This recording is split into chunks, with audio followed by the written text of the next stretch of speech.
Yeah, it says going live, and I think now we're live. And that perfect.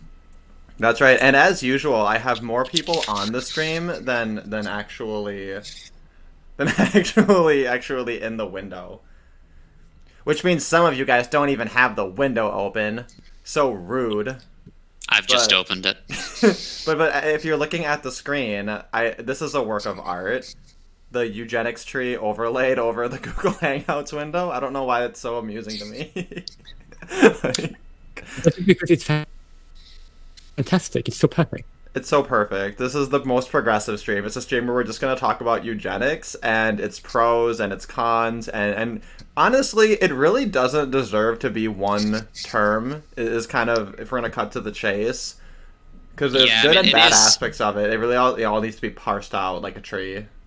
it is kind of a vague term. I mean, the word eugenics literally just means good genes, but it's associated with particular movements in early 20th century, well, I guess progressivism, which has all Yeah. sorts of nasty associations. Yeah, That's and I very believe that's a fair association. It should be associated properly with progressivism, right? So, and the issue is that the way that it was kind of put out of its misery was basically through a guilt by association, and I think that's so stupid. I was reading through like the Wikipedia, right, and like the most striking thing I found is that the point where it became quote unquote discredited was after Nazis were using it to justify their position. And I was like, well, wait a minute.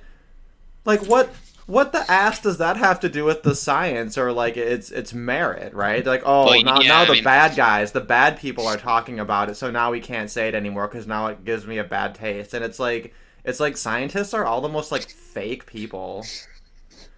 well, the idea of it, I mean, there's nothing to discredit, really. It's just like selective breeding of dogs or whatever, which we've already been doing for thousands of years, just apply to humans. And I guess that's another one of the ethical issues. People breed dogs for particular purposes, to be working dogs or to look cute or whatever. So I guess that's one of the things you might want to parse out is, what constitutes good, quote unquote, genes. But I mean, the distinction you talked about between positive and negative eugenics is, I guess, kind of an ethical problem. Practically speaking, it doesn't make a whole lot of difference. Like selecting for intelligence, for instance, it doesn't really matter if you instruct unintelligent people to stop breeding or if you tell intelligent people to breed more in terms of the outcomes, because it's going to be the same, i.e. a net gain in the intelligence of the population. But people are uncomfortable with feel that negative eugenics is an imposition on their freedom, so I guess that's why they don't like it. Well, that was the other The thing that problem. struck me too. Is the quote, the phrase "right to reproduce" was in there, and it just it bothers me because of this whole positive conception of rights. Like you don't have a right to just reproduce. Like you have a right to be free and the consequences of that, right? But since we live in a society where all of the impacts of your actions get mitigated by society, well, guess what? You just put eugenics on the table, is my perspective on it. And I think that people who advocate for things like government and taxation, like they should own that. They want to live in this mythical reality where they're allowed to advocate for all these social programs. But then the moment you talk about things like eugenics, people just like completely lose their mind. And I think it's because they just can't look in the mirror and acknowledge what's really at stake. Yeah, but Yeah. the real most progressive position is that eugenics is something like it's the welfare state used to facilitate eugenics, right? For example, you give stupid people that aren't able to, that shouldn't you give them welfare, right? And for not breeding too much or not breeding, if that makes sense. Yeah, well, and that's the Yeah. thing, That right? would result- Is nobody that would would- say they're overtly pro dysgenic, right? Like they can acknowledge that in general we prefer people to be born healthy, to be born fit, and that could be both physical and mental fitness. So the criticisms of eugenics, on the one hand, they argue that the specific traits that people are trying to select for, you can't necessarily select for them. But then they'll also argue that the people who are in power are going to subjectively decide what are, the best traits. And there's some validity to each of those points, but when you look at things in a broader context, nobody is going to deny flat out that like you can't breed dogs a certain way. Like they can't deny that there's some merit to the concept of it being valid. But then also nobody's going to tell you straight up to your face that it's equal or just as good to be born with horrific deformities that make your life insufferable. So like neither of those points hold in an absolute sense. I had this argument with a friend a long time ago when I was... Sorry, go on. There are actually still progressive eugenics laws on the board. For example, people can have an abortion for if the fetus have certain medical wrongs with it, and like Down syndrome. And people can also... It's almost later than otherwise, so that's a eugenics thing on the board. And another part is that you are not allowed to marry and breed with your sibling either. So it's still they have some, and those things like banning sibling marriage. Right? If you're gonna have state marriage, then having sibling marriage is something that should be illegal. So that's one part that society can agree eugenics is good because siblings shouldn't breed. And I think that was actually the first law. The very first eugenics law was you can't marry your cousin. Exactly, which is very progressive because beforehand the monarchists, they were pretty keen on cousin marriage, whereas the progressive would be the left side at the time compared to the like monarchists would be the right side, but like against it. So, and then we saw the same thing happening later in the 20s or the 1900s, where the progressives was still the eugenics, and then more the political right was more of the liberty side of it, to not have the welfare state. And I think we'll come back to that too. And then actually, what you had a story about your friend you were talking with about eugenics. Well, yeah, I just go on. You go first. Okay, I knew someone. Okay. Yeah, it's that I was with my friend in Joburg. They were talking about what you do about all the people that are breeding on welfare and have their kids on welfare. They cannot get work, and neither can their kids ever afford anything. But they just live off the welfare, and they have kids out of wedlock, my dad, because otherwise they get less welfare. And then they basically, he said, but if they do that, then they should be sterilized if they have kids on welfare. And I thought, you're the most progressive person I know, because that's true, he is. And I can also run it up with if you compare progressivism to eugenics, which means like improving genetic quality of the population with dysgenics, which is making it less. It's that if you have a welfare state, people are incentivized. People are given an incentive to breed more than the intelligent people who get the burden of taxation. That's actually dysgenics. So I believe that eugenics laws that we had on the books in the past was bad, but the dysgenics laws many countries have in the books today is far more devastating. So if people are a problem with forced sterilization, they should have a bigger issue with dysgenics law with the welfare state too. Yeah, and I will say that most forced sterilization is something that I would oppose, just so that that's clear. Yeah. It feels stupid. Like it feels like it feels like it's insulting to even have to say that, right? Yeah. Like it just pulled up like this list of reasons that they used in Sweden. Like they did it until like the 70s. Like mental illness, feeble-minded, antisocial lifestyle as a reason to sterilize someone. Like I wouldn't mind. What even constitutes that?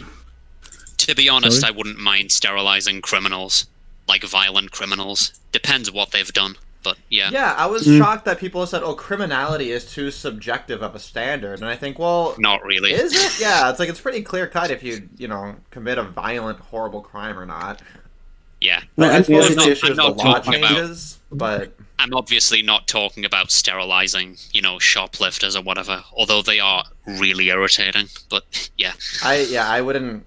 I guess I can't say for sure I'd support that, but I also wouldn't feel bad. Like, Yeah. because like, No, why no, are you I'm stealing? saying- Don't steal. I'm saying I wouldn't necessarily endorse doing it for minor crimes. Yeah. We should just sterilize all the single moms. That was my But friend actually said. did Yeah, that in but Sweden. the problem is they're already single moms, so it's kind of. Yeah. Yeah. But they No, won't but have they another actually kid. did that in the past in Sweden. If you had children out of wedlock, that would be considered antisocial lifestyle. But like here's in some cases, a lot of them will actually keep having kids. I actually think there was a video about this. They were I think there was this black woman in America who was on welfare, and she had 15 kids to get more welfare benefits. Yeah, no, it's an infamous video where she's in the hotel room and she's We surrounded can by show all of them, probably. crawling over each other, screaming. She's like, "Someone has to take responsibility for this." Like, It's not her because if you want to show that, I can link it to you. Space that- Jam. But that's just dysgenics, if you look at it. Like, and that Yeah. is the reason why eugenics was justified. Because if we have a welfare state, right, then we need to have forced sterilization to go with it. Because otherwise, this is going to result in the people degenerating, which it obviously are. But and that's actually completely reasonable. But where it went wrong was when they tried to force it upon people that weren't on welfare, if that makes sense. Yeah, I mean, the other Like, that's- example would be that's the really literal intro of Idiocracy. Like, that's the whole concept of that What's movie is the Idiocracy. It's a movie by Mike Judge where basically guy lands 500 years in the future.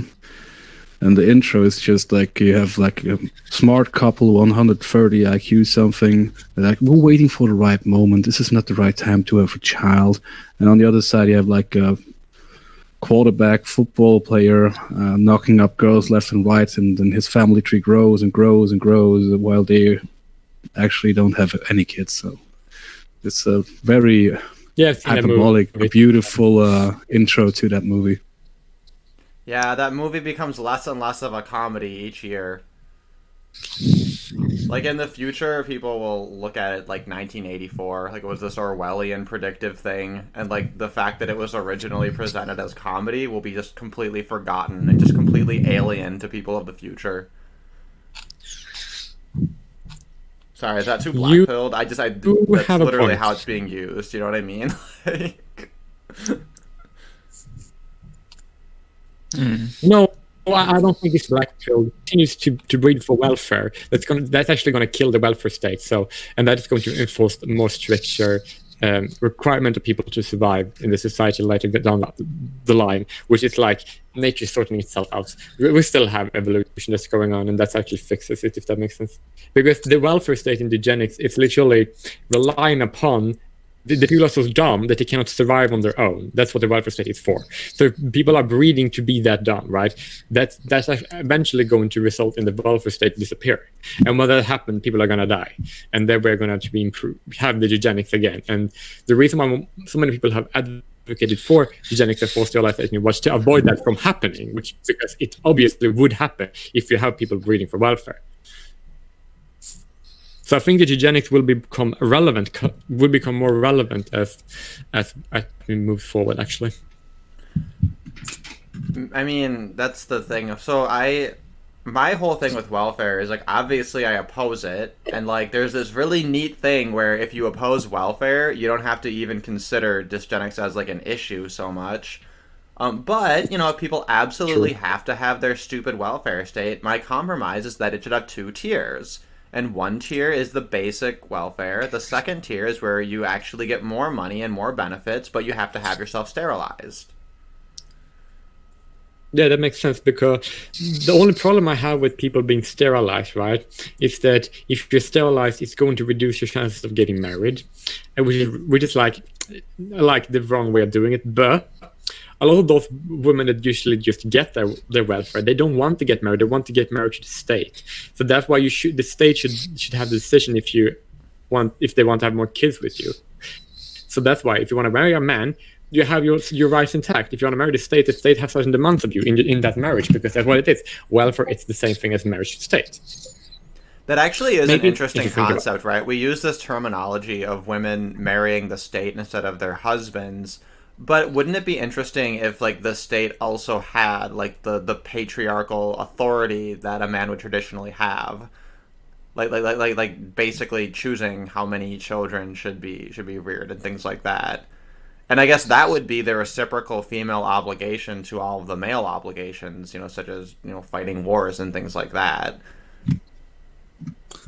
Right. Also, Yeah. maybe it could be like a reversible sterilization. So, like, if they get off welfare, they can reproduce again. Yeah, and Yeah, I mean, I'm not of sure course, how that would work. it's a hypothetical within, obviously it's never gonna happen because it's not the way anything works. But yeah, I'm not so sure about Just that. fucking because chemically if you look castrate at everyone who's on welfare. You not could just technically women, men too, by freeze. the way. You could technically freeze eggs and sperm, and even Yeah, if they've been on welfare so long that their parts dried up, they could get a surrogate. Like something like that is definitely possible. Yeah, and also if you get sterilized by having your tubes tied, for example, that doesn't mean. And then if that happened, right, then you can still have an implant. Like you can still be inseminated by another woman's egg or your own egg later down the road if you wanted to be a surrogate, even if you're sterilized. So it doesn't really. It just removes the natural reproduction, tubal ligation does, but it doesn't remove the whole. Like the uterus can still function, even though the connection to the ovaries is cut off. Right. So you'd have to actually like remove the uterus or something to actually like sterilize them. Oh no, because Which I don't know. you need to implant another woman's egg, and nobody's going to go through all of that just to get the welfare state. So I think that's just the. Okay. So that's why I said that And then having tubal ligation. The men just get vasectomy. Well, yeah, that's also reversible to a certain extent, of course. Yeah. So one of the reasons I wanted to bring this topic up is because, like, if you look at the way it's treated, there's so much just like bullshit, just chicken shit sophistry surrounding the entire thing. Like, if you go to the Wikipedia, right, we have this article as part of a series on alternative and pseudo medicine, right? Like, they put this whole label and category to it, like as though there's absolutely nothing to it. Like as though there's absolutely no science behind it at all, right? And of course they immediately peg it to scientific racism and white supremacism.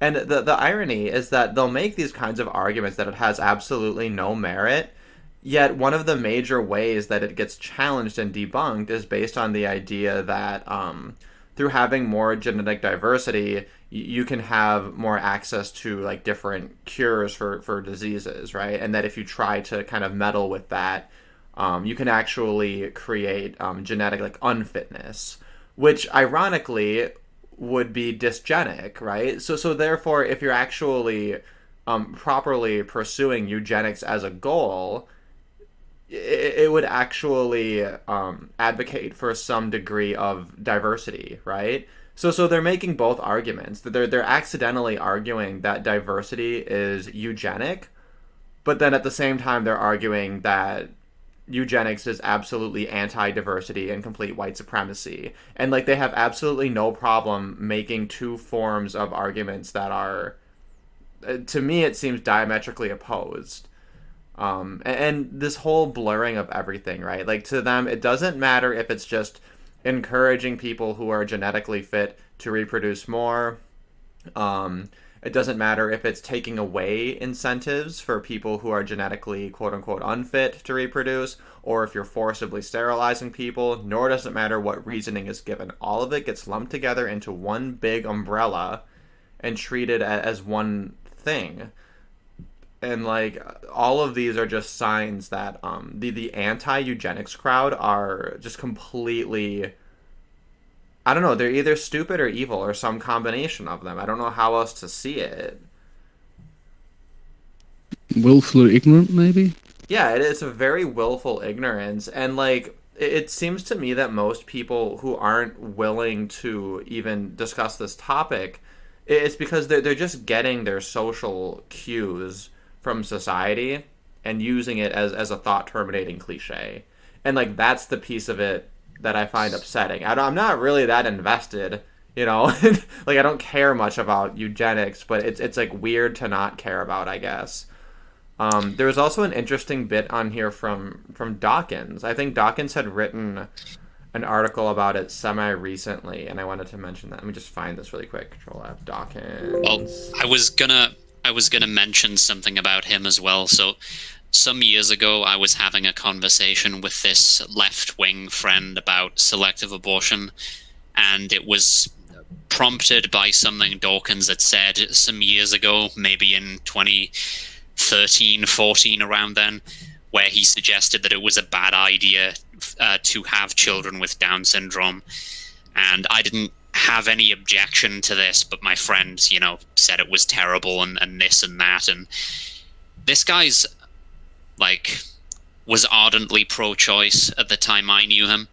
So he would say that a woman should be able to get an abortion for any reason, but if she chose to get an abortion for this reason, that is because the child had Down syndrome, then he said that was eugenics, and therefore the implication was bad. And yeah, it's really weird, like the moral hypocrisy.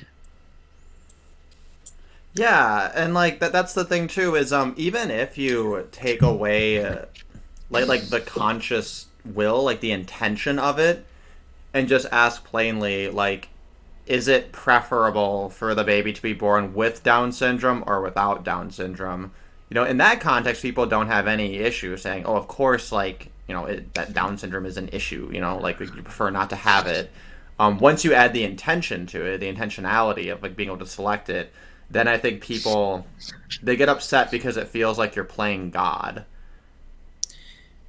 I actually have heard the arguments. If you look at the conservative, progressive approach to abortion, especially when it comes to Down syndrome, people are conservative generally usually say that no, because they should still be taken care of. Whereas the people that are progressive, that are on the left, they still say that you should have the abortion rights. So technically speaking, the eugenic system isn't really that gone if you look at it. It's just been buried, like it is still there if you think about it. Yeah, and that is kind of a funny paradox of drawing the line of personhood, and I guess part of it is that leftists, since their ideology is more prone to Gibbs, just giving people free crap, it's somewhat appropriate that they have like a higher standard for what is personhood. Like that's a little bit more, I think, tenable, I guess. It's just a cluster of cells. Yeah, I mean, in theory, obviously, I don't think that their welfare programs actually work, so it's another issue. But I wanted to mention, so this was I found the part of it. It said in the 2006 newspaper article, Richard Dawkins said that discussion regarding eugenics was inhibited by the shadow of Nazi misuse to the extent that some scientists would not admit that breeding humans for certain abilities is at all possible. And like I just thought that just like so much encapsulates like everything that's wrong with the conversation. And it's so much of what's happening now is instead of actually thinking and instead of being honest and admitting what we actually know and having a real conversation, everyone's just playing like 6 degrees of separation to Hitler. And like I think the entire paradigm needs to be rejected. Which is why I'm also anti-racist. They'll say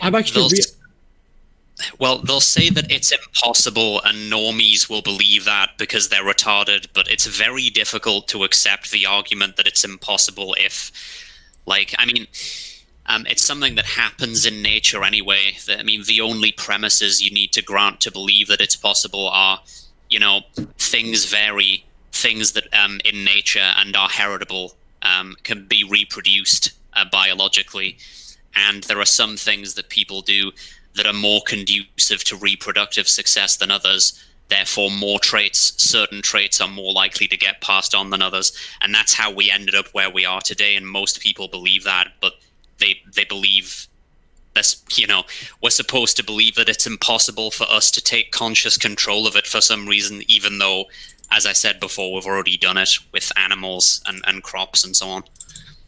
Yeah, it's also emotionally inconvenient to admit that, some people are genetically essentially inferior, like basically outside the gene pool. It's not convenient to admit that, so they'll just moral fag and then try and cover it up. It's such a huge waste of money as well, because like in America, think about the insane amount of money that's been spent trying to use environmental interventions to raise people's IQ or so on.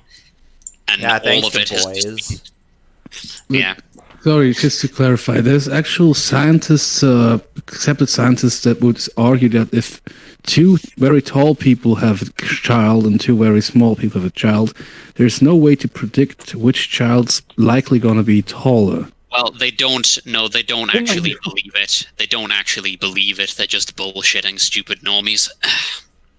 Another interesting bit of history that I wasn't aware of is so the person who coined the term, Francis Galton, was a half cousin of Darwin.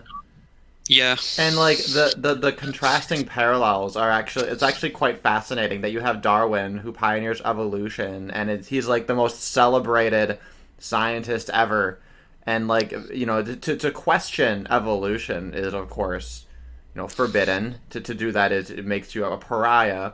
And then on the other side of it, you have this whole thing of eugenics, which to some degree is just evolution applied to humans. And you have this guy Galton, who most people don't know his name, and the science of eugenics is like, it's pseudoscience, it's evil, it's Hitlerian, and like it really seems that the only difference is just the kind of this socially fabricated moral dimension. Well, one of the names people have considered rebranding it with is directed evolution. I mean, that is basically descriptive. That's what it is.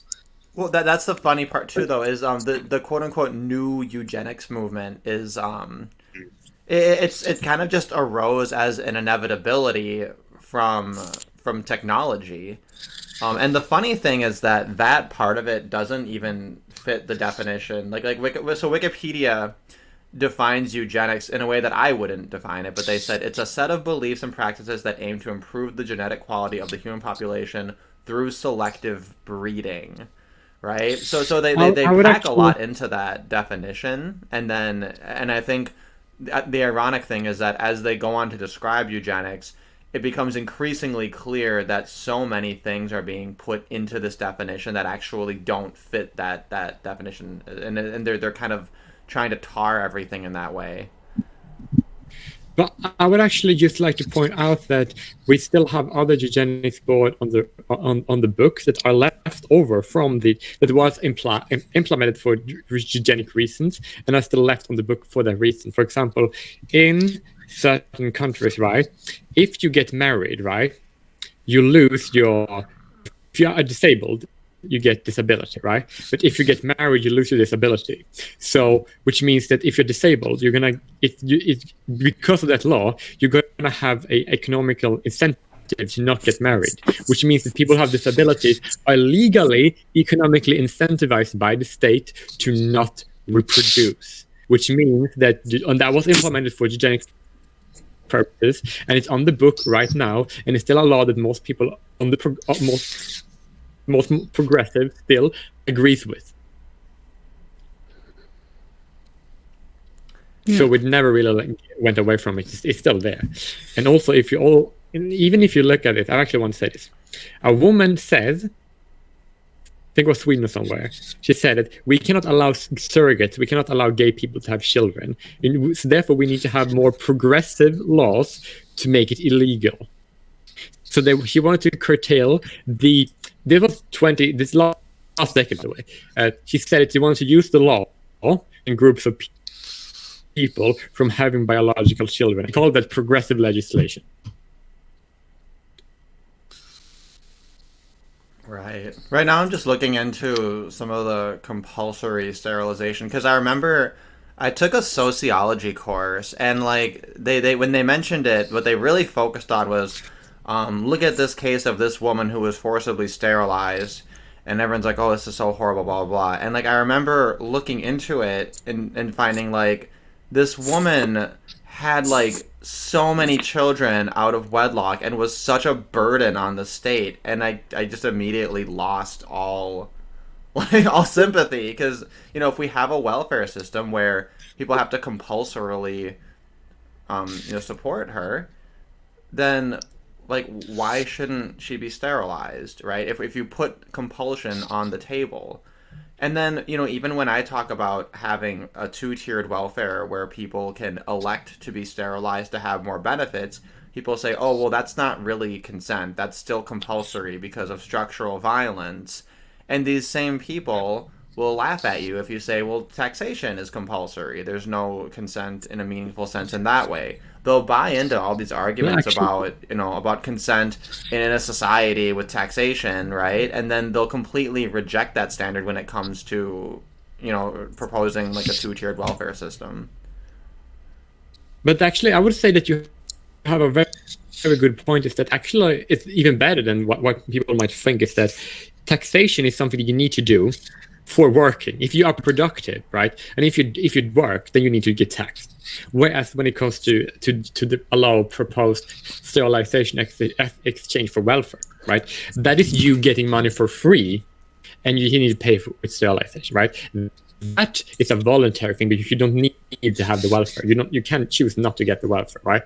But you need to work to live, right? So that is actually taxation is more of an aggression, objectively, than sterilization exchange for welfare is. That's just a fact. But now I'm actually wondering if that other thing is considered structural violence. Like, what about the incel angle? Like, men have to do a lot, heterosexual men, to even have a chance to have a family. They can't just choose to reproduce. So, is that structural violence that you have to do like a ton of shit to even have a chance to have children? You do some female hypergamy.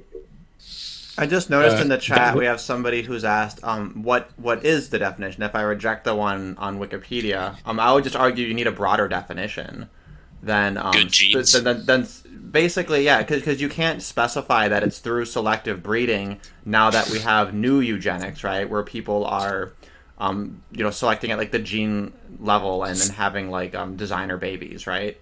So it's essentially just any sort of motivation and reproduction that's based in like preferring a specific trait. No, and I guess that definition is broad to the point where maybe it's not even a useful term. But I think that's part of the issue is it needs to be something that's kind of destigmatized in order to have an honest conversation about it. Like we need to use more specific terms to say what aspect of it people like or don't like instead of just calling it all eugenics and then associating all of it with Nazis and forced sterilization. But I will actually have a definition that I have actually makes it. Eugenics is the aim to improve the quality of the population. That was another thing that I didn't quite get into. That you see that most of the conversation about it is directed toward like a societal aim, right? A lot of the people arguing on both sides of it are actually looking at it in terms of like social rights as opposed to individual rights. And that's one of the interesting things about the new technologies is that now the people promoting this new eugenics are arguing for it on the grounds of individual rights, that these parents, it's they're using their seed, their themselves to make these things, right? And from a libertarian perspective, it's all their property that they're meddling with. So it's a little bit hard to wiggle out of it from that perspective. Whereas when you make the argument in terms of like, oh, we need to make sure that our countrymen have this and this quality and this characteristics, it's a lot easier to poke holes in that kind of an argument versus one that's just based on, people's individual property rights. Yes, that makes sense, but I wouldn't really call that eugenics. I would just call that individual pursuit of one's own life goals. I would say eugenics is more of a broader thing, because if having a kid who is deaf, right, compared to having kids who can hear, like having a kids who are not disabled is better for the kid and society, and that actually too. So therefore, when they want to reduce disability, that is more objectively a eugenic position. But when it comes to having a certain eye color, that's just your own preference. That makes sense. That's why I want to divide eugenics to like improvement from making it good, keeping it good, improving from one's own personal life goals, which are not objective. Yeah, and then the follow-up question is, wasn't that the goal at the start? Which I'm assuming they mean the goal being like the socially based improvement. And like, yeah, if you look at the modern like eugenics, or sorry, the older eugenics movements in the U.S. and in the U.K., that was how it was framed. But I think that's part of the issue, right? Is that now we have these completely different things that are sharing like one word when there's kind of not enough space in it, at least not as defined. Definitely. Yeah, I think that people get too much into definition. I think that definitions aren't something that people like. Definitions is something that we use to suit a concept, right? But the concept usually exists and predates and independent of the definition. Like personally, I think the definitions are not very useful. That's why I usually never use definitions anywhere to argue for anything. I never use it because I don't really find definitions in themselves to be entirely honest. Well, and my approach to word use is a little bit, I guess it's irregular, but I think it solves so many problems, which is that words are tools, right? So whoever's using the word is the person defining how that particular instance of that word is defined.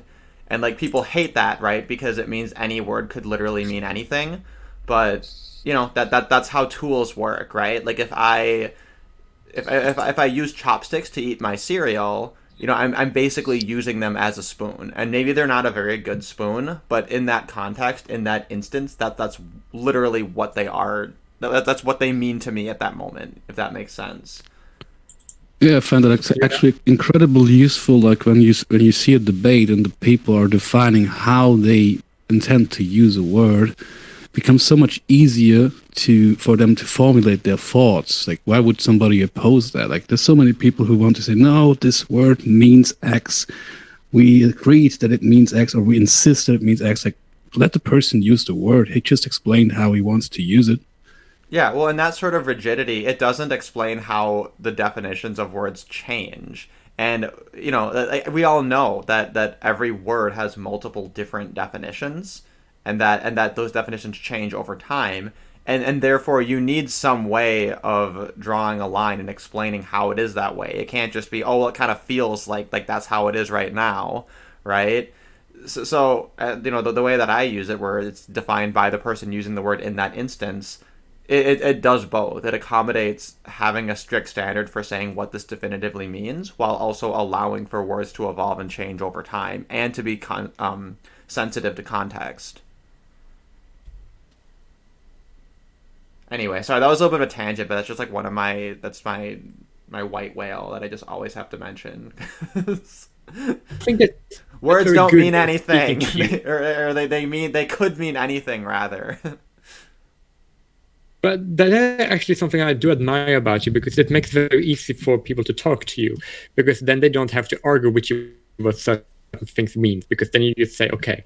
And that is something that's very good, because then you get quicker to the meat of it. Well, that's the thing. That's literally, I had this debate with Omni Zoa, right? And he refused to let words be defined. He would say here's my definitions, here's what it means, and I'm like, okay, we'll use your definitions. So here's what I'm talking about, and I'll literally make a new term for what I mean when I use the word, right? Called anarchy 2 and state 2, right? And we'll have this separate term. And he is like, he got very annoyed at me. Oh yeah, I remember. Yeah, and I was like, okay, here's how words work. If we're gonna use the same terms to refer to things, we'll just have to make new terms to refer to these things. and then we can refer to the things, and then we can talk about them. And we couldn't get past that point because he was so offended by the idea that I was defining terms in a way that he didn't agree with. It just like shut down the conversation completely. It was kind of a waste of It's time. actually It was just too fascinating. bad. Like he had a tyrannical approach similar to 1984's like use of language. Like, I can't let you have a way of saying something that I cannot control. Okay, so the True Grave, he says, I disagree, words aren't subjective. I mean, I actually don't really buy into the subjective-objective dichotomy. I think that they're objectively defined relative to the speaker. So they do, in fact, mean that thing. It's just it changes. And people, you can criticize people for being unclear with their word use, right? Because if you're using it as a tool, obviously there's some sort of objective, right? And you could say, hey, I noticed that you're, trying to eat your soup with a fork, and maybe if you use this spoon, it's more appropriate, and you'll eat your soup in a more efficient way. And then maybe we'll say, oh, yeah, that's good. Yeah, my fork is kind of a crappy spoon. Maybe I'll switch it up, thank you for the pointer. Or maybe you say, no, I want to use the fork because I specifically want the soup to be eaten in this precise way, but thank you for the tip, right? And that's just how it works. But that's the reason why I'm easier way around it. Like, I don't even use definitions. Like, I only use words as I seem suited, because I find it words to be very hard to define. Like, it's very hard to define words in general. Even if you go to simple words like if, it's very hard to define the word if and the term about. Like, it's kind of hard to, and the. Like, it's really, definitions are a bit, the definitions relies on words that are also defined, which is kind of, it becomes subjective in the end anyway, if you think about it. Yeah, well, and that's why I think clarity is the standard. Yeah, so we mentioned this before I started, but with the movement of new eugenics, right, where it's this new science, we have this new technology that allows us to kind of craft, what features people are going to have, which it's creepy a little bit. But then we had this couple in 2002, this lesbian couple who were deaf, and they specifically sought a sperm donor that had hearing impairment so they could have deaf babies, and it worked, right? And what's interesting about that is, I can see this argument based in property rights where you say, hey, well, that's, lesbian's body, they procured the sperm voluntarily and they did with it what they will and had a child. Child's generally healthy, it just can't hear. And then there's this question of like, well, are people entitled to being able to hear? And I can kind of see the argument that, it's like a basic sense, a basic part of reality that like you should have access to, that people shouldn't, knowingly inhibit your ability to do that. But at the same time, like, if you're not born with that ability, are you entitled to it, right? Like, does the entitlement to that sense come from being a person, or does it come from being a person that exists? Well, I think it becomes less creepy once we advance our technology to the point where we can reach transhumanism, so we can actually for the genetically defunct people, we could help them and upgrade their abilities, and so they can compete with the designer babies. So I think it'll be less creepy and less emotionally inconvenient then, because then it'll be an even playing field for those people who weren't born designer babies. Well, that's actually an interesting point, is that the new eugenics allows for people who would otherwise be considered like dysgenic to reproduce. So now all the arguments get reversed, right? Now we're actually not only is eugenics no longer bad, but now we have a basic human right to eugenics, right? Because apparently we have a right to reproduction, which was a major part of the grounds for condemning eugenics, right? Everybody has a right to reproduce. So therefore, now we all have a right to eugenics if you're genetically unfit. Well, to a degree, that's already the case in a certain country in the Middle East, where a certain population that has had some dysgenic, like 24 diseases that are unique to their people that they started doing, like this prenatal diagnostics to check for those genetic diseases and only in vitro fertilize the ones that don't have those traits. Like that's already being done in this certain country in the Middle East with a certain people living there. Oh, and I That think I saw what you're makes talking perfect about. sense. Yeah, it's a specific organization that's screening for those. And I guess it seems like an easy enough distinction to make, where instead of being like, I want my baby to have curly hair and green eyes and this and that, like instead of like that aspect of it, it's more of just screening out diseases and certain problems. And like there's this argument that, you know, the genetic diversity can have like certain uses, right? But I wonder how true that is if we're specifically narrowing the scope to the prevention of diseases and like deformities. I actually believe that reducing genetic diversity is a very, very harmful thing to do to a species, especially to humans, because humans have very, very limited genetic diversity if you compare to other species. So if a human, regardless of what kind of ethnicity they are going to be far more genetically similar to almost any other mammal species. Like the internal diversity within the human genome is very, very limited. And even though human genome includes so many genetic material from extinct species, and that even with that, we have still a very limited genetic diversity. And that is one of the reasons why I think that that narrowing down is very dangerous, because having a broad genetic diversity is actually like an insurance for the species, because it's going to make the species more likely to survive if the illness breaks out, because the immunities would be more easy to be found with a more diverse gene pool. And if you narrow that down, that could actually result in the extinction of the species. And that is something that is bad, of course, and that is why I don't think that should be done, because that's a too big a risk to take.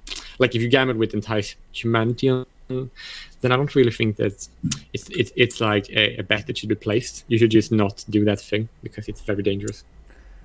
Yeah, well, but the I don't thing is, think- the degree to which that's a valid argument, it then becomes eugenics again, right?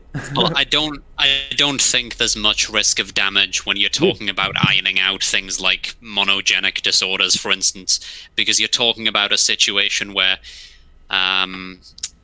say, I can't think of an example off the top of my head, but a disorder that's caused by a single gene being fucked up. That's a situation where, practically everybody else has the functional version of the gene and they're doing fine. So if you just give everybody the functional version, there's no reason to think that it's going to cause any damage. Yeah, that actually makes sense. And you don't really need that much of technology to do that, because if you have like two sperms, you have that on you, right? And then all the half of your sperms or eggs carry that gene. You can just select the sperm or the egg that doesn't carry that gene, and that's one form of eugenics that would actually be fine, in my opinion. Well, couldn't we also preserve the diversity by just having like a ludicrous like Library of Congress style sperm bank? Just like a massive archive of cum. That's actually something people can have. Man, that's my. This was things I didn't realize I wanted. I want the largest library of cum. I want the cum to log. Just Come along. just pillars and pillars of every kind of cum. It's in a massive library to preserve every single genetic variant of all of humanity, just preserved on this thing. It would become like a mecca for gay people. Like, you have to visit this archive once in your life. Like, there's so much cum here. It's beautiful. No, it's more of a mecca for lesbians who want to get pregnant. True. Yeah, it's like gay true. mecca. Because why would No, like Can have to start using sperm to make to a kid. I think there's a process. I read up on it, but basically there's like this process where you could use one sperm to create an egg and the other to impregnate it or fertilize it or whatever. Yeah, it was really that too. That would be awesome. Yeah. So basically, women got replaced. R.I.P. women. Okay. But you still need I the can't woman wait to for like that be to pregnant. happen. So. I don't know. Artificial I ass think- wounds. I know how you do that. You don't result in the woman getting extinct, because what happened is that I think that they replaced. They used the. I think they can only do that with eggs, with sperm that have the X DNA, right? For example, so that's why if you had changed an X sperm to an X egg, then if that have it get fertilized by another X sperm, two men can still be fathers of a girl. So it doesn't really result in women going extinct. Women still exist. Like there can still be women in those Oh, cases. no, All I'm not 50% saying women that. I'm would be saying born that- with- I'm saying that women's role in society would become a lot less. But they still have to be pregnant, though. Yeah, I'm just saying it's not like they would have a monopoly on that anymore. I love this How comment they from monopoly- Caligula in the chat. Gay people are just lazy hetero who need conversion therapy. Maybe the straights need conversion therapy. I mean... Yeah, exactly. So I'm also thinking about that. If you, Like, if you think about it for a imagine second. wanting to deal If with you- women. Imagine... Yeah, that's completely beyond me. But something I've actually thought Sorry, of. I was paying It's the attention same to people, MGTOW, right? okay? I saw all the MGTOW stuff go down, and I want none of that, you know? The straights can't even keep a pimp hand strong. Like, no thanks. I'll hold out for And the also- artificial ass womb. And you know what? When the apocalypse happens, we're gonna have one scientist who survives the whole thing, and he finds his way to my amazing archive cum Library of Congress library, and then starts to repopulate the most perfect humans by turning half of the sperm into girl sperms, eggs, and repopulating the earth that way. Exactly. Yeah. And then we'll see who's the lazy hetero that needs conversion therapy. I actually thought of something about that, because we do know a lot of people support conversion therapy or something like that, right? A lot of them tend to rightfully be against abortion, which makes perfect sense. I have no problem with people being against abortion. I don't like abortion either, but so if you're against abortion, that's fine. I wouldn't mind if it wasn't legal. But what kind of sexuality are having abortions? Are heterosexual couples having abortions? Heterosexual people, or are they homosexual people having abortions? Just think about that for a second, and then you can say what kind of sexuality is less moral. I would have to add that I've never heard of a man getting an abortion. Just saying. Yeah, have. yeah. What's the deal, women? Why don't you man up? What's the big Yeah, deal? that's a good reason. Wait, haven't you heard of a man who gets an abortion? Caligula says MGTOW are pussies. That's hate speech, sir. That is hate speech. No, I think MGTOW is it's defense against the thought arts, and it's perfectly reasonable. Indeed. Yes. I think more men should kind of unionize in that way and really kind of hold women to a standard. Some people just think that like women are incapable of it. I don't think that's necessarily true, but it's probably going to take multiple generations of them being subjected to some kind of a standard similar to what men have been subjected to. But that's the reason why eugenics boards usually targeted women, right? Because if you look at mammals, the mammal species have a very sex. When it comes to evolution does not affect female mammals in the same way as it affects every other creature on the planet. Because the female mammals are guaranteed reproduction if they are fertile, if they are not complete. Like, at least the threshold for the reproduction is very, very much lower than what is for male mammals. And that makes the them like reason evolutionary why. blobs in a way. Because they're not really. They're kind That of is the reason sitting why. there. I wasn't. Yeah, exactly. I wasn't. Yeah, they are basically not evolving in the same rate as male mammals are, and that's just a fact. I'm sorry, all the women that might hear this, but that doesn't make me fear anything. That makes it women are not subject to evolution, which you can take away whatever you want from that, but it's a fact. And that's the reason why I think the term rate is yeah, I was talking about this with Derek recently, kind of. Male preferences do change women through evolutionary mechanisms. It just takes longer because men don't have as much choice as women do in their sexual partners. Yeah, and this is the whole idea why gender equality between the sexes, why women doesn't perform as good as men does, is that, well, what do you expect if you have over hundreds of thousands of millions of years, depending on how long mammals have existed, of a slower evolutionary stage than the opposite sex? And of course, you're not going to be on average equal. Like, to even imagine something like that to happen within a mammal species is so insane. It's so crazy. I can't believe how anybody who knows anything about biology can ever believe that. Like, that is so dumb. Like, how can people be that stupid? That's beyond me. It's literally beyond me. That's why I love your accent. Seriously question that I feel anybody who believes in the way. Okay. Jay Willie, I love your accent. The reason why. Oh, thank you. And also, one of the reasons why female doesn't need to improve is that having a female mammal who can reproduce the way female mammals do, right? That is a very huge evolutionary advantage, and they don't really need to evolve because mammal species, from one way, females are technically superior in one way, whereas the males become superior in the way that they're subjected to evolution in a higher rate. And so that's why, yeah, that's the reason why gender equality is complete bullshit. Just the concept of eugenics like getting implemented full blown and then it just resulting in a complete homo state is really amusing to me. Like, we need to like abort all the babies that are too dumb and weak, and then we accidentally end up with no women. It's gonna be like that Park episode where men just get into a huge like gay bout to stop global warming or whatever. Got that episode. What was that episode? Yeah, oh yeah, they were all trying to become gay to like prevent the catastrophe. Stop the future from happening. What was that? Yeah, what was the name of that episode? Yeah, that Stop the future was from the happening. name. And Yeah. the thing I was the thing it I was thought called was super Goobacks. funny about- Caligula says, "Give me a because link. I'll debate everything." They call the future Do you people wanna- Goobacks. But the thing I thought was really I don't know what you want to debate. Oh, I guess But you're anti-MGTOW, and the gays need conversion therapy.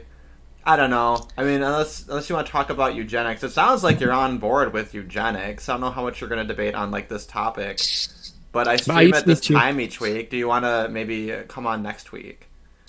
I usually share the link in the Discord. I a couple of times put the Hangouts link on the video description, but we can't do that. You end up with people showing up and putting Christchurch footage on the stream. Yeah. Which doesn't. The only reason That it bothers could me happen. is just the spamminess of it and the getting kicked off of YouTube thing of it. Yeah. It's just annoying. I don't think conversion was bad. therapy works unless they're already to some degree bisexual, I guess. See, but that's the thing is, I think most But people then are. why we need conversion therapy? That's what I was saying. Most people are bisexual. Like, Yeah, like Like, I to don't a degree. understand like the gays who like they're actually grossed out, like actually disgusted by women. To me that seems very like alien, like artificial. yeah, I do. but like it just doesn't do a lot for me. Like, I definitely prefer penises. That's why I usually say I'm gay. You know, technically I'm bi, I guess. Yeah, like if you say you're bi, the I think suggestion is that maybe you might consider dating a woman, and Yeah, maybe, but they have to have a penis. I just don't see the reason why anybody bisexual would want to date a woman, if you think about it. Like, if you could choose, then why would you choose the difficult option? Like, Oh, if I'm you could definitely choose not between doing it right now. Fuck no, not with all the dating, like all the fucking Me Too shit. Because, like, well, they kind of depend on your country, because I remember when if I compare Europe to Africa, finding decent women that are serious in Africa is far easier than doing that in Western Europe. So it's kind of a regional thing, because the Western world, the women are very, very indecent. decent compared to the rest of the planet, which is and also very unhappy. So the thing that also the people say, oh, the West is so good, we need to protect the West. I was like, no, fuck no. The West is like not good compared to if you actually think about it. What kind of society literally West do to women? Like that's completely crazy. There's no benefit for any part of society, only for the both. But that's very like it's very like live in the now type of thing the West has devolved into, and that's the reason why I believe that the West is like not really worth defending anymore. Yeah, I think that the vampires kind of got it figured out. You know, you just you sire some offspring and then just have your harem of twinks.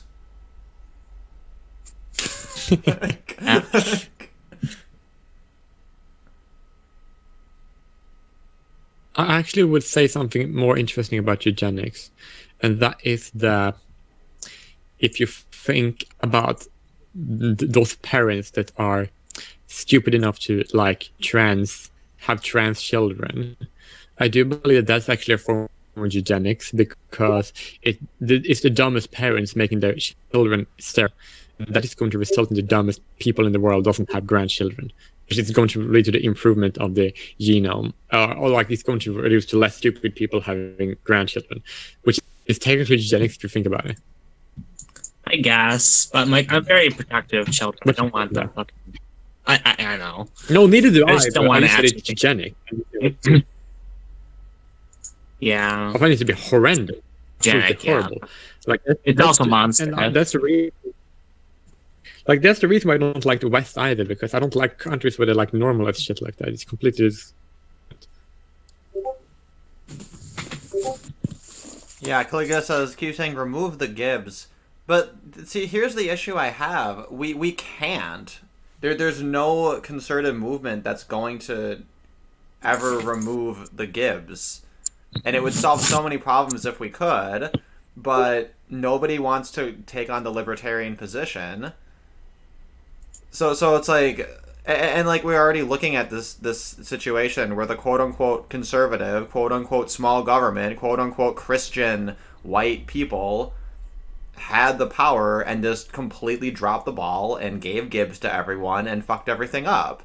So then you have all these people in like the alt-right who are saying, oh, we need to get rid of the Gibbs and have this and do that, and like and it's like, why should I believe they're ever going to be able to do that? Like, there's no political will to ever remove the welfare state. And it seems that the only way it's going to end is when there's a massive collapse, which means that, I guess it's Yang Gang 2020. I guess just, yeah, but the reason squirting whipped cream in everyone's mouth until the fucking dollar collapses. Yeah, I don't really see the West. The West is like, you cannot have a society that thinks that where so many people think that the right to an abortion is more important than to start families and get married. Like, sorry, but a society like that, you're just gonna die. It's just simple evolution. Yeah, the problem though is that the left doesn't even need to have a natalist position. They just, they import voters from the third world, and they don't got anti-natalism in Africa. We all know that much. Yeah, but if you look at how people in Africa and if you look at Middle East or Latin America, right, and you look how they, and even Asia, right. If you look at what do you think most people from those parts of the world are going to think when the left try to speak about free the nipple, LGBTQ, gender equality, how do you think people from Middle East, Latin America, do you think they usually agree with position like that? No, because if they get enough people, all of that thinks it's not gonna be a thing anymore because they don't agree with leftism. The only reason people from those parts vote for leftism is because a lot of the time they want to vote more people in, and then when they see that they are enough, then they can just vote for another policy, and then you can be in power. Like that's so easy. Like the leftists are these useful idiots nowadays. And I don't think they care because politicians on the left, they just want to have money for themselves because just look at Stalin, Soviet politicians, they always just want money for themselves. That's all what leftist politicians have been about for most of human history. It's like not even a new thing. Without the Gibbs, you'd have a natural state of eugenics. Yeah, kind of agree with that. Yeah, that's we actually made the argument a long time before. Like, Yeah, exactly. the reason Well, the Gibbs are dysgenic, right? So naturally, getting rid of it. Should we invite that guy to Discord, by the way? Well, yeah, the link to my Discord is an eternal one. So on my YouTube, the Discord link that's on my channel, that one is, yeah, like immortal link. Yeah. By the way, just regarding Gibbs, from what I understand, pretty much everywhere where industrialization is happening is in eugenics now, dysgenics mode rather, including China and the more advanced parts of Africa. But getting rid of welfare would probably slow it down, I guess. Yeah, I would even say that the more advanced part of Africa have a dysgenic problem, because I used to live in one of the most advanced parts in Africa. And that is actually very bad for Africa if you think about it. That's really bad for Africa. Like, that is one of the worst things that is happening to Africa, and that is the reason why foreign aid to Africa is so dysgenics. It's the reason why Africa will in this stage it is. But if you want to be progressive, you would stop all this foreign aid and try to improve the people. Hence eugenics. But yeah, the problem is that frankly, white people have this tendency to just throw money at them, and then their population explodes. They don't have the infrastructure to sustain it, and then they collapse, and loads of them die, which then facilitates the guilt train where they try to guilt you into sending them more money, so then we send them more foreign aid, and then the process starts all over. It's a gravy train. Yeah, and also if you do that, you can actually look at the extinction of certain wildlife in Africa, like rhinos and tigers. Lions could go extinct because of the foreign aid, because people get more desperate to attain resources for money or to get something to eat. So I would actually say that the worst thing that the West have ever done to Africa would be foreign aid, and that's the reason by someone who's lived in Africa, I think that's why I don't really have any loyalty towards the West anymore, because the West is just fucking over Africa, and that's just something that. The West is just horrible over Africa for a while. I don't want to be loyal to my enemy. There was actually quite an interesting piece. Don't want to stall any anti-vaxxers, but apparently a Swiss aid program in Africa finally, they say, succeeded in deploying a functional malaria vaccine for small children. And then it said that, half of the children come down with a fever, for like 2/3 of them with malaria, and over half of them die. So now finally they can all live. Like probably not 100%, but like we saved all of those children. I was like, I'm all for saving children, but they already have too many of them. Yeah. I'm kind of looking at vaccines now more critically. I don't know. I want to say I'm an anti-vaxxer, but I don't know. Like, I'm not saying I believe that this works. It's just saying if it works, it actually can cause more harm than good. Yeah, I remember watching it. Actually, I don't want to get off topic. I was going to talk about Agnes Wunderplanet saying that AIDS was made by the government, vaccines and shit, but that's kind of off topic. Yeah. I mean, I don't think that vaccines should be like compulsory. Like I think that if it's if it really holds up against scrutiny, then you can convince people to voluntarily do it.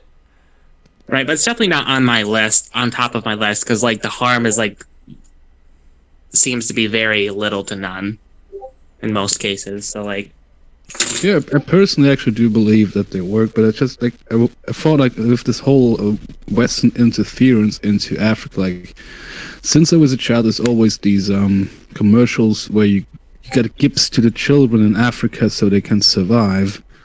So it's always about the children, by the way. It's never about educating the adults about practicing safe sex so disease don't spread or so they don't have tons of kids.